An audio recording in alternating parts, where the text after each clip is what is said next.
विचारवान सौभाग्यशाली गुरुमुख सज्जन मंडली इसी तरह अपने मन को सब ओर से समेटकर तवज्जो की धार को सन्मुख विराजमान सुंदर सिंहासन पर सुशोभित श्री श्री 108 श्री हजूर सतगुरु दाता दयाल जी के मनोहारी तेजोमयी दर्शन दीदार में लगाते हुए एक बार ऊंची व मधुर स्वर में मिलकर बोलो जयकारा बोल मेरे।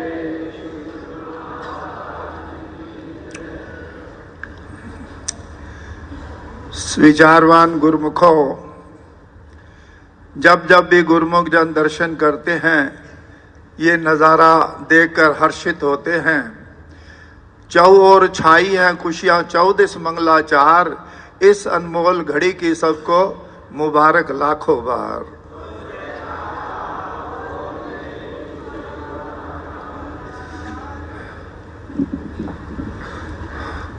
सजनों, इस मानुष जन्म को सब संतों, सब ग्रंथों, सब महापुरुषों ने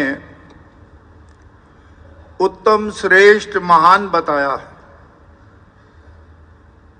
अशरफ उल मखलूकात का दर्जा दिया है। सब योनियों में सर्वश्रेष्ठ, क्राउन ऑफ द क्रिएशन, सृष्टि का सिरमौर। विचार करें कौन से महान कार्य को करने के लिए मानव जन्म मिला है।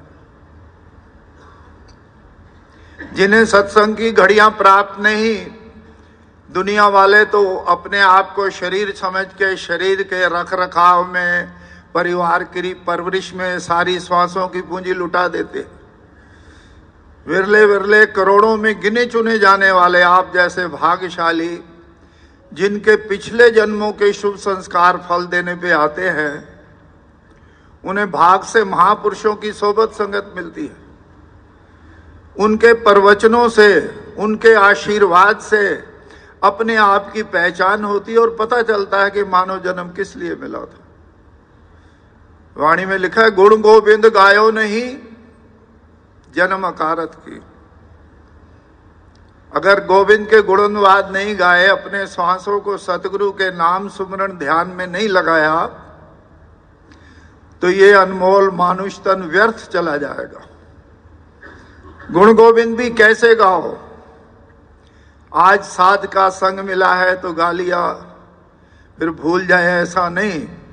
आगे वाणी में लिखते, कहे नानक हरि भज मना जय विधि जल को मीन। जैसे मछली का पानी के साथ रिश्ता होता है, पल पल पल पल पानी ही जपती रहती है, पानी के बिना रह नहीं सकती। ऐसे ही गुरुमुख सज्जन जिज्ञासु पुरुष बैठ के तो आगे अनुसार 2 घंटे भजन करते ही करते हैं। चलते फिरते उठते बैठते भी श्वासों की डोरी में प्रभु नाम के मोती पिरोते हैं, मस्तक पे ये ध्यान बसा लेते हैं। फिर गुरु महाराज जी इस लोक के भी परलोक के भी हमारे जिम्मेवार हैं। अब विचार करें, हमारी लोक परलोक की गारंटी उठाते हैं। एक बार अपने प्राण धन श्री श्री 108 श्री परमहंस दयाल सतगुरु दाता दयाल जी ग्वालियर की तरफ कृपा कर रहे थे, तो रास्ते में कोलारस के पास एक नया पुल बना था।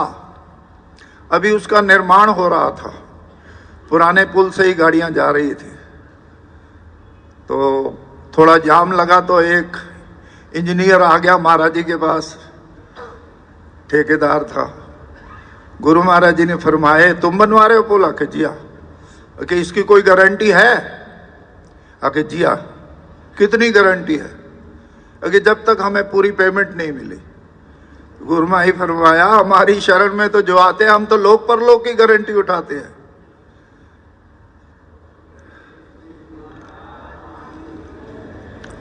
तो गुरु महाराज जी हमारी कब उठाते हैं लोक परलोक की गारंटी? जब हम आज्ञा में रहते हैं। आज्ञा मौज में चलते रहेंगे तो हमारी जीवात्मा का कल्याण होगा। सीता जी यदि लक्ष्मण रेखा के अंदर रहती तो रावण की शक्ति नहीं थी उसको उठाने की। वो लकीर उसने पार की, रावण के बहकावे में आकर तब वो असली रूप में आके उसे उठा ले गया। ऐसे ही हमारी सुरत रूपी सीता शब्द में ऐसे लीन रहती है जब हम आज्ञा मौज में रहते हैं। आज्ञा मौज को क्रॉस किया तो काल तो फिर ऊपर खड़ा ही है। काल माया की चक्की में सारा पिसा जा रहा है संसार। नाम की कमाई ही जीवात्मा के साथ जाती है। कबीर साहब जी जा रहे थे तो एक पुराना जमाना था, हाथ की चक्की माता चला रही थी, तो उनको बड़ा दुख हुआ। कल्पना की जैसे ये चक्की में सारे दाने पिस रहे हैं, ऐसे सारा संसार भी काल माया की चक्की में पिसा जा रहा है। थोड़ी देर के बाद पहले वचन फरमाए परम संत कबीर साहब जी ने कि चलती चक्की देखकर दिया कबीरा रोए, दो पाटन के बीच में साबत बचा न कोई। तो थोड़ी देर के बाद माता ने जब चक्की का पुड़ ऊपर किया अट्टा समेटने के लिए, तो फिर उनको बड़ी खुशी हुई, हंस पड़े। देखा किल्ली के साथ जो दाने मिले हैं वो बच गए पिसने से। तो वचन फरमाए कि राखन हारा राख ले जो जाए किली से मिल। कबीर साहब जी ने फरमाया कि जो नाम की किली से लगा रहता है उसको सतगुरु दाता दयाल जी इस रोग में भी सुखी रखते हैं, परलोक भी उसका सुहेला बना देते हैं। नाम रह जाएगा बाकी बस खुदाए पाक का, नक्श वो मिटकर रहेगा जो बना है खाक का। साथ तेरे जाएगा एक प्रभु का नाम ही, जिस दुनिया पर तू फिदा दर हकीकत है नफी। कर कमाई नेक बंदे ले प्रभु के नाम को, बंदगी मालिकी करके पाले इत्मीनान को। इत्मीनान परम शांति परम आनंद चाहता है, अंतरिम मन से तो हर कोई चाहता है। तो मालिक की बंदगी वाला असली काम कर, यही तेरी जीवात्मा के साथ जाके परलोक में मान दिलाएगी, मोक्ष दिलाएगी। वरना संसारी काम काज तो जितने भी है 84 का रास्ता है। आखिरी में जिसमें ध्यान गया उसमें आत्मा को जाना पड़ता हर हालत में। स्वामी विवेकानंद जी एक जगह जा रहे थे तो वचन फरमाए अचंभा अचंभा महान अचंभा। तो भीड़ में से एक व्यक्ति आके कहता है महाराज जी आपको मजाक सूझ रही है, जिसका लाखों का मकान जल रहा है उसके दिल पे क्या बीत रही होगी। हुआ क्या था कि लाखों की बिल्डिंग को आग लग गई है, अंदर करोड़ों का सामान रखा था। वो व्यक्ति बाहर आके दुहाई देता है मुझे बचा लो कंगाल होने से, मेरा करोड़ों का सामान अंदर है। तो मोहल्ले के युवा संघ के लोग आए, फटाफट पूछते पूछते गए, सामान बाहर रखा दिया। सोना था, चांदी था, कैश था और इलेक्ट्रॉनिक सामान बहुत सारा था। तो बाद में उन्होंने पूछा अब तो ठीक है, अब तो कंगाल नहीं हो गए। एकदम टेरिबल थॉट्स हुआ उसके दिमाग में कि मेरा इकलौता बेटा फला कमरे में रह गया। कहते हैं अब उस कमरे में जाना मुश्किल है, आग बहुत तेज हो चुकी है। ये सब देखकर महाराज जी को एक दुख हुआ बड़ा कि देखो असली काम को तो भूल गए, जिसको बचाना था, जो करोड़ों की संपत्ति का वारिस था, और सामानों को एकत्र करने में समय गवा दिया। तो महापुरुष फरमाते जो आत्मा को आप जैसे भाग्यशाली भक्ति की नाम की सच्ची दात बख्शते हैं, देते हैं, तो गुरु महाराज जी उनकी लोक परलोक की गारंटी उठाते हैं। एक बार अपने प्राण धर्म श्री श्री 108 श्री परमहंस दयाल श्री तित्ते पातशाही जी महाराज जी, बहुत पुरानी बात है, उस समय शिमला पहाड़ी की सेवा चल रही थी, सन 57 की बात होगी। तो गुरु महाराज जी ने महात्मा जी, जो आदरणीय महात्मा जी थे धर्म शांतन जी, वहाँ सेवा करा रहे थे। तो 5 लड़के दिए, छोटे छोटे 10-10 12-12 साल के। उस समय स्कूल नहीं खुला था आनंदपुर में। कहा इनको पढ़ाओ भी सही, इनसे सेवा भी लो। तो पढ़ाते भी थे, उस सेवा के लिए तसले, बिल्डिंगें बन रही थी, मकान, तसले सिर पे उठाते थे सब बच्चे। तो गुरु महाराज जी ने कुछ दिन के बाद आकर पूछा, सेवा करते हैं ये, पढ़ते भी हैं कि जी हाँ महाराज जी? तो महात्मा जी ने एक एक का सिर मेज पे रख के दिखाया कि जहां तसले उठाते हैं वहां से बाल भी घिस गए इनके। गुरु महाराज फरमाया ऐसे नहीं, कार में से सेनू मंगवाए, बने बनाए बाजारी सेनू थे, सिर पे रखाया, बोला रुमाल मंगाओ, तो गले के नीचे से रुमाल बंधाया ताकि सिर नीचा करे, सेनू गिरे नहीं।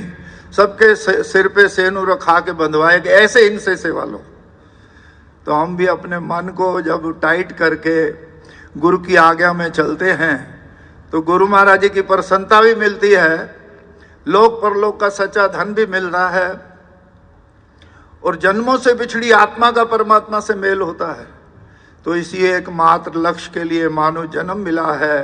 इसी एकमात्र लक्ष्य को पूरा करते हुए हमारे हित के लिए जो महापुरुषों ने नियम निर्धारित किए हैं, सुबह शाम की श्री आरती पूजा, दरबार की निष्काम सेवा, सत्संग, सुमरण, दर्शन, ध्यान, ये 5 नियम, और 2 घंटे भजन अभ्यास। जो लगातार नहीं बैठ सकता, थोड़ी सहूलियत दे दी, आधा आधा घंटा करके 4 बार बैठो, घंटा घंटा करके 2 बार बैठो, है जरूरी हर प्रेमी के लिए। तो इसी तरह जो नियमों साधनों को अपनाएगा उसको गुरु महाराज जी की प्रसन्नता का पात्र बनने का सौभाग्य मिलेगा, और ये लोक भी संवरेगा, परलोक भी संवर जाएगा। बोल जयकारा बोल मेरे। सौभाग्यशाली गुरुमुखो,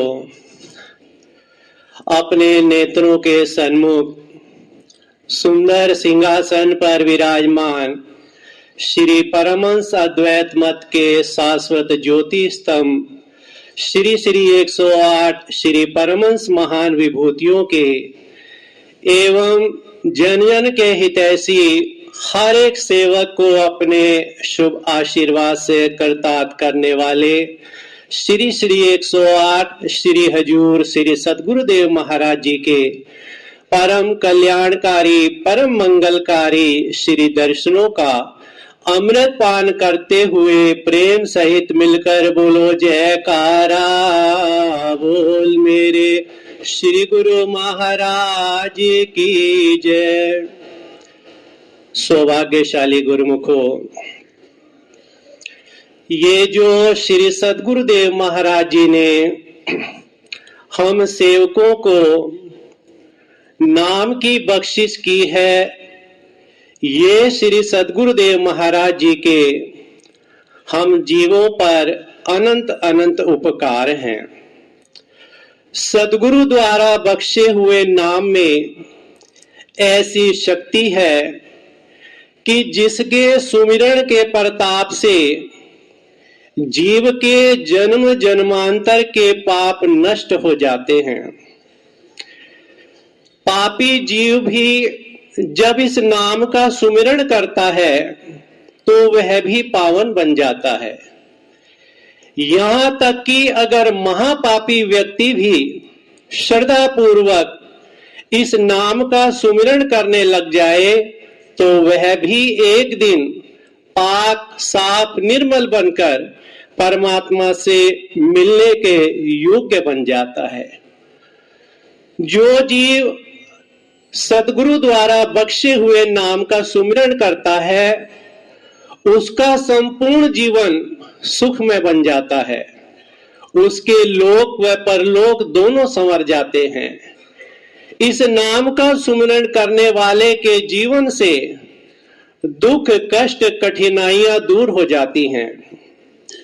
जैसे कि गुरुवाणी में वर्णन आता है कि जाको मुश्किल अति बने ढोई कोई न दे, लागू होए दुश्मना साक भी भज खले, सब हो भजे आसरा छूटे सब असराओ, चित आवे ओस पार ब्रह्म लगे न तत्ती वाओ, साहिब नितान या का तान आए न जाए थिर सदा, गुरु शब्द साचा कर जान।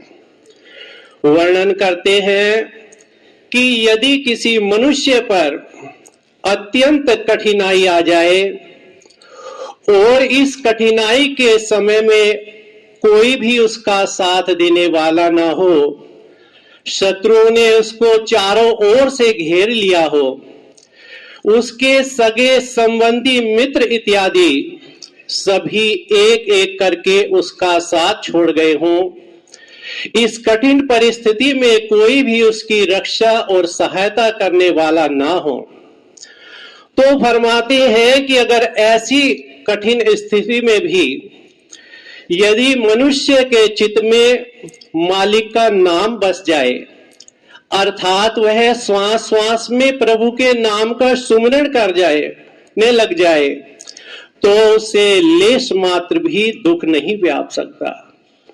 ऐसी इस नाम में शक्ति है, ऐसी इस नाम की तासीर है।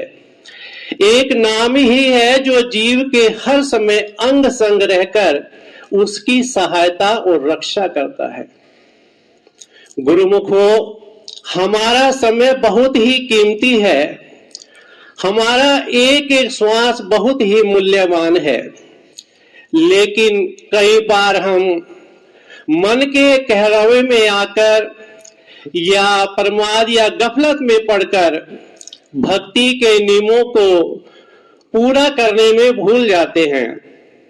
इसलिए महापुरुष हमें अपने कल्याणकारी सदुपदेशों द्वारा सावधान एवं सचेत करते हैं कि अब भी चेत जाओ, अब भी जाग जाओ और नाम एवं भक्ति की कमाई करके अपने इस जन्म को सफल बना लो। जो सेवक महापुरुषों के इन वचनों को अपने हृदय में धारण करके उन पर अमल करता है, अर्थात भक्ति के इन पांचों नियमों की हित चित्त से पालना करता है तथा हर रोज 2 घंटे नाम का सुमिरन करता है, तो फिर ऐसे सेवक पर सतगुरु की कृपा भी उतरती है, उनकी दया भी उतरती है। जैसे कि जब तक एक बच्चा खेल रहा होता है तो उसकी मां घर के कार्य में लगी रहती है, लेकिन जब वही बच्चा मां मां कहकर अपनी मां को पुकारता है, तो फिर मां बच्चे की पुकार को सुनकर घर के सारे कार्य व्यवहार को छोड़कर दौड़ी दौड़ी अपने बच्चे के पास जाती है और उसे उठाकर अपने सीने से लगाकर उस पर अपना वात्सल्य, अपना प्यार लुटाने लग जाती है। इसी प्रकार जब सेवक नाम सुमिरन पर बैठता है, भजन की कमाई करता है, तो यह भी एक प्रकार की पुकार है जो कि सीधे सतगुरु के चरणों तक पहुंचती है। फिर सतगुरु परमार्थ के कार्य में चाहे कितने भी व्यस्त हों, सब कार्य छोड़कर वह अपने सेवक के पास पहुंच जाते हैं और उसे अपने चरण कमलों से लगाकर उस पर अपना वात्सल्य, अपना प्यार और अपना आशीर्वाद लुटाने लग जाते हैं।